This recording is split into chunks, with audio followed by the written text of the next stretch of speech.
बहन और बेटियों का भी हक दो। शादी ब्याह के मौके पर एक बड़ी सी प्लेट में 2-2.5 लाख रुपए आगे पीछे करना, ये उनका हक नहीं है। हद तो तब हो जाती है जब आखिर में कोई 100 रुपये डालता है, कोई 50 रुपये डालता है। ये भीख नहीं है, ये उनका हक है। हम अपने बाप की छोड़ी हुई 100 बीघा ज़मीन, 50 बीघा ज़मीन में खेती करते हैं और उनको भीख देते हैं। हमें शर्म आना चाहिए। जो कौम अपनी बेटी और बहन का हक खाती है वो कौम कभी आगे नहीं बढ़ती है। 60 बीघा ज़मीन अगर बाप ने छोड़ी है और उसका वारिस सिर्फ़ एक बेटा और एक बेटी है, तो बेटी का उसमें 20 बीघे का हिस्सा है और एक बीघा 1 लाख रुपए के हिसाब से 20 लाख रुपए बहन का हक बनता है, जबकि कोई और वारिस ना हो।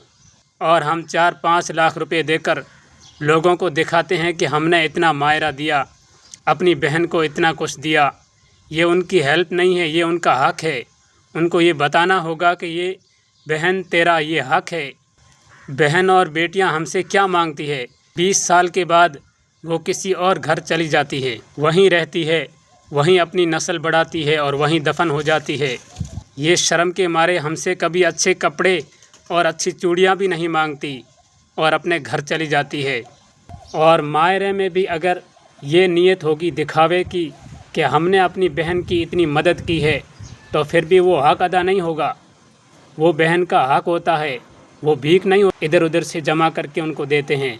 याद रखें, बहनें वो फूल होती हैं जो हमारे साथ साथ एक आंगन में बड़ी होती है, और बेटियां वो पत्तियां होती है जो हमारे आंगन को रोशन करती है और एक दिन हमारे आंगन को वीरान करके चली जाती है।